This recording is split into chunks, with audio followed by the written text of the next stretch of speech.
Chers internautes de Sénéweb, merci d'être avec nous sur ce plateau.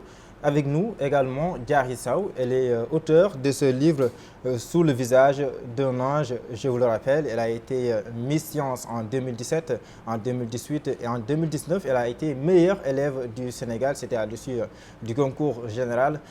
Diary Sow, c'est un honneur pour nous de vous recevoir. Bienvenue. Merci beaucoup, c'est très gentil de m'avoir si aimablement reçu.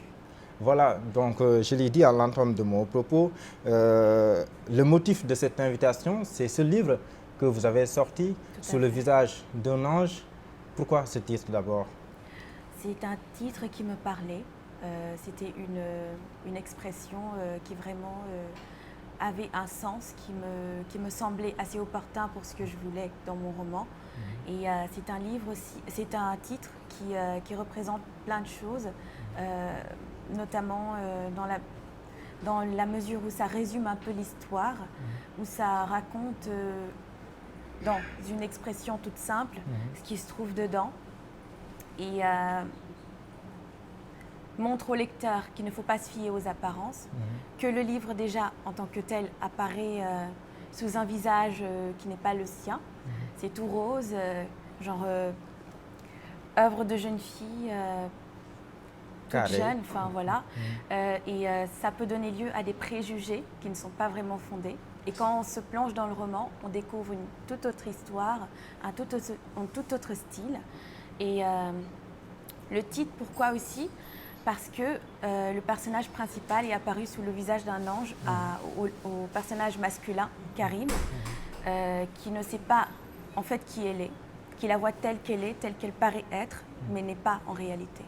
Voilà, beaucoup de surprises donc, on ne va pas tout dire, on va laisser la primeur aux lecteurs qui vont sans doute beaucoup s'enrichir en lisant ce livre. Mais d'une manière ramassée, quels sont les grands thèmes qui sont abordés dans ce livre? Le thème majeur, c'est la violence qui est faite aux femmes, aux filles. J'ai parlé un peu à travers le personnage principal de ce qu'elle a vécu dans son enfance, des sévices corporels, des sévices mentaux qu'elle a eu à subir dans sa petite enfance, dans sa famille d'accueil. Et aussi, il y a un autre thème qui est beaucoup plus important, enfin non moins important, qui est la lutte entre guillemets, entre tradition et modernité. Et les deux qui, en fait, n'arrivent pas à trouver un compromis.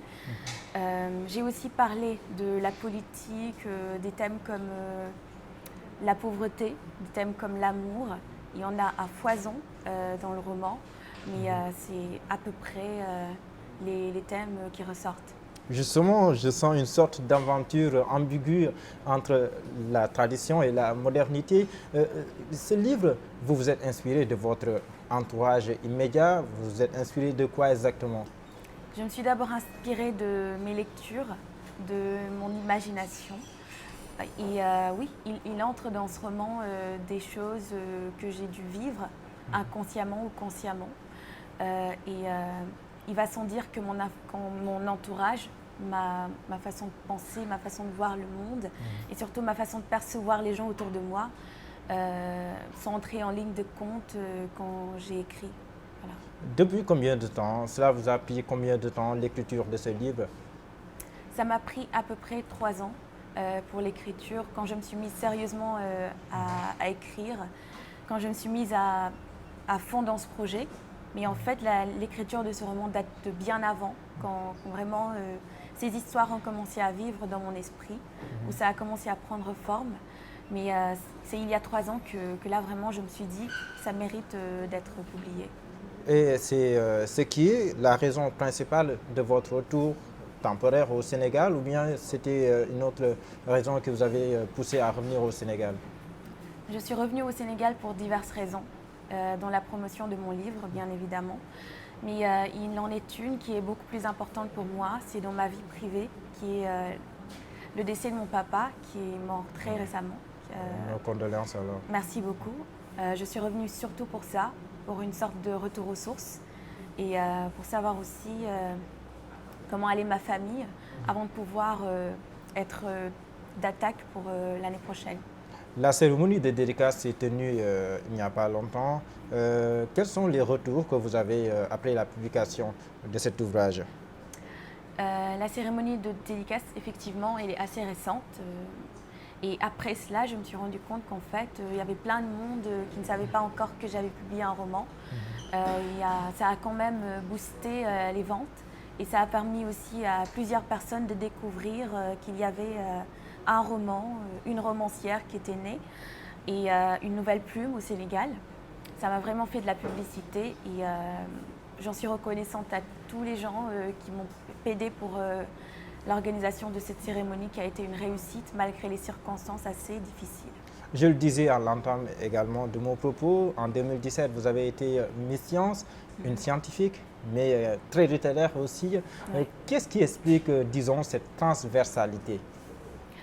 Eh bien, cette interdisciplinarité, cette polyvalence, ça a été un peu le résultat de mon indécision.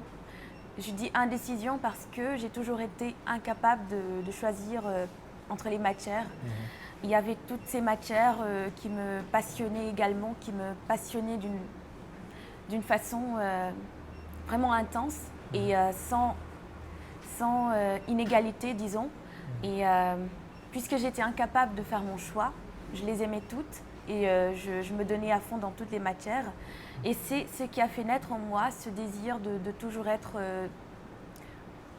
pluridisciplinaire dans tous les domaines possibles, de toujours être dans cette dynamique, de ne pas me coltiner dans un domaine précis, de ne pas me confiner moi-même et de ne pas m'imposer de limites quand il s'agit de choisir entre la littérature et la science surtout. Voilà, justement, aujourd'hui, vous étudiez à Paris notamment. Expliquez-nous un peu comment se passent vos études, quelles sont les matières qui vous intéressent le plus, sur quoi vous vous intéressez présentement. En ce moment, je suis en école préparatoire à Louis-le-Grand à Paris et j'étudie la physique, la chimie et l'ingénierie. Je suis dans la dynamique de préparer les concours pour l'année prochaine, donc les concours pour les grandes écoles. Je suis dans un cursus scientifique, mais ça ne m'empêche pas non plus de m'intéresser à la littérature. Et je compte en fait allier les deux domaines et pouvoir m'exprimer, pouvoir exprimer mon potentiel là où ça m'appelle, là où vraiment mon talent me le permettra. L'adaptation a été facile? Non, pas vraiment. Ça n'a pas été facile parce que c'était un début. Mais bon, dans la mesure où j'ai réussi quand même à cerner la façon de penser des gens avec qui je vis maintenant, dans la mesure où aussi j'ai eu à comprendre leurs coutumes, à m'accoutumer à leur façon de vivre, à leur façon leurs us et coutumes en somme. Vous m'excuserez la redondance. Ça m'a vraiment permis de mieux vivre parmi eux.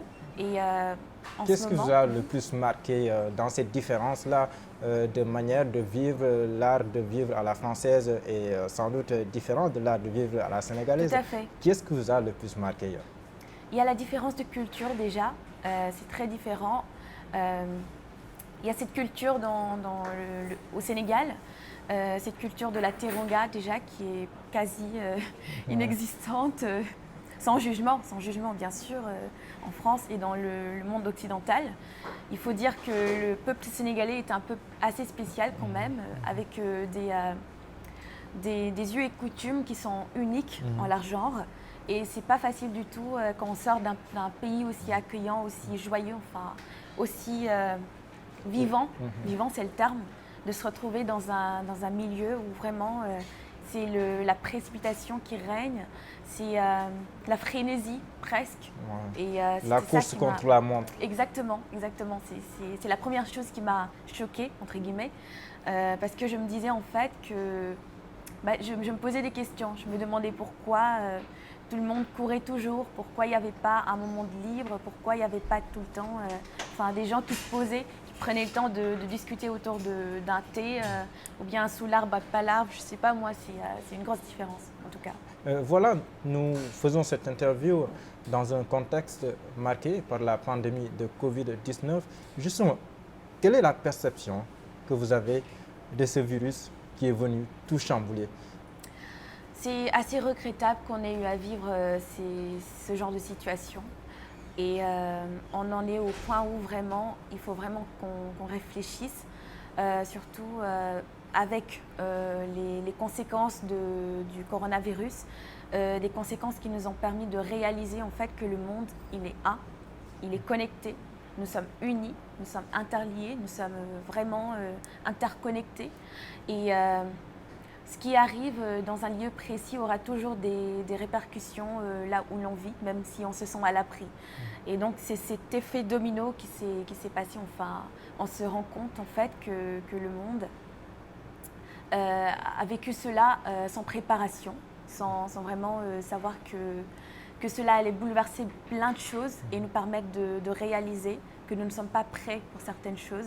Et aussi de savoir que la planète elle est en danger, que nous devons vraiment cesser certaines choses et commencer à réfléchir sur les enjeux qui comptent vraiment. Cette année, il n'y a pas eu de concours général, un concours que vous avez vu briller. Des regrets? Oui, oui, parce que comme des gens l'ont souligné, je ne connaîtrai pas mon successeur de cette année et c'est dommage. Il faudra peut-être attendre l'année prochaine pour savoir. Et des regrets parce qu'il y avait plein d'élèves qui avaient l'opportunité cette année, qui pouvaient avoir l'opportunité de briller, tout comme moi, j'ai eu la chance. Et ça n'a pas été le cas malheureusement. Donc je suis très désolée pour eux et je leur demande de persévérer pour les années à suivre, de ne pas se décourager du tout parce que c'est ce qui a été décidé. On ne sait par quelle divinité, on ne sait par quel hasard, par quel concours de circonstances. Et donc, juste avoir la foi et savoir qu'il faut persévérer coûte que coûte. Qu'est-ce qui est à l'origine de vos succès? Nous vous en souhaitons d'autres, mais 2 fois meilleur élève du Sénégal, Miss Science en 2017, il y a du travail derrière. C'est quoi votre secret? Quel a été votre secret? Quel est ce secret-là que vous voulez partager avec les élèves qui sont en train de nous suivre présentement? Je dirais d'abord que l'effort doit venir de soi. L'effort, ça vient de nous-mêmes. Quand on fournit le travail nécessaire sur notre mental, sur notre façon de voir les choses, d'aborder les problèmes concrets, surtout dans les études, les gens ont plus cette opportunité, enfin, ils ont plus tendance à nous aider dans ce qu'on fait. Et c'est ce qui m'est arrivé. Mes professeurs déjà ont vu du potentiel en moi, ils m'ont aidé, encadré. J'ai eu des parents qui ont très tôt senti que j'aimais les études. Et au fur et à mesure de mon parcours, il y a eu des gens autour de moi qui m'ont vraiment encadré, qui m'ont vraiment aidé dans tout ce que je faisais, dans tous mes projets. Et c'est vraiment quelque chose qui m'a permis de briller. Je pourrais citer des noms jusqu'à n'en plus finir. Et l'une des personnes les plus importantes, en fait, c'est le ministre Serine Medjam, sans qui vraiment la promotion de mon roman... L'ex-ministre de l'Éducation nationale. Exactement, exactement. Qui, en fait, a toujours été là depuis qu'on s'est connus, qui a vraiment senti que ça valait la peine de m'aider. Et qui vraiment, avec surtout la promotion de mon livre, ses conseils qu'il m'apporte, m'a vraiment permis surtout de persévérer parce que je savais qu'il y avait des gens derrière moi, des gens qui comptaient sur moi, mes parents, ma famille, mes proches, mes amis, mes encadreurs, surtout le lycée scientifique d'excellence, il faut le dire aussi, de là où je viens, exactement. Les 3 années où c'était un projet du président de la République, où vraiment il y avait des obligations quand même. On devait mettre en avant le nom de notre école et je devais le faire. On devait le faire ensemble. Voilà, je reviens au coronavirus, au Covid-19, parce que moi je dis toujours le Covid-19. Les jeunes, il est reproché aux jeunes sénégalais, pas tout le monde, mais la majorité, de ne pas respecter les gestes barrières et par conséquent de favoriser la propagation de la pandémie de Covid-19 au Sénégal. Quel est votre message à ces jeunes-là qui rechignent toujours à se conformer aux gestes barrières pour briser la chaîne de propagation du Covid-19? Je leur demandais de respecter les règles, les instructions qu'on nous donne, parce que ce sont des instructions que nous donnent les professionnels de santé, les gens qui savent les risques que nous courons en ce moment, mieux que nous. Et s'ils nous disent en fait de les respecter, c'est qu'il faut le faire, c'est que c'est pour notre bien, pour le bien aussi des gens qui nous entourent. Parce qu'en fait, il ne faut pas se dire que pour moi, c'est pas grave et puis c'est tout. Non, ça ne se passe pas comme ça. Si l'on ne met pas le masque, c'est pas pour nous, seulement que ça nuit. Enfin, c'est pour les autres aussi. Donc, protéger les autres, même si, bon, faut aussi se protéger soi-même. Donc, le mieux, c'est de les respecter quand même. C'était un plaisir de vous recevoir, mais juste je vais vous taquiner. Dans le livre aussi, vous abordez le thème de l'amour. Est-ce que Diary Sow pense à l'amour, à se marier dans les médias ou dans un futur proche? Comme tout être humain, je pense à l'amour, oui. Je pense à l'amour philosophiquement, je pense à l'amour pédagogiquement, je pense à l'amour tout court. C'était un plaisir de vous recevoir. Merci. Votre mot de la fin? Alors, ce sera un message pour les jeunes, pour les gens qui me suivent, tous les jeunes du Sénégal, leur dire en fait que leur jeunesse ne doit pas les empêcher de briller, de poursuivre leurs rêves et de le faire le plus tôt possible. Il faut savoir ce qu'on veut. C'était un plaisir pour nous de vous recevoir sur ce plateau de seneweb.com. Nous vous devons une belle chandelle, tout comme vous aussi qui avez suivi cet entretien avec Diary Sow, auteur de ce livre que je vous conseille d'ailleurs d'aller acheter et de lire Sous le visage d'un ange. Merci, à très bientôt.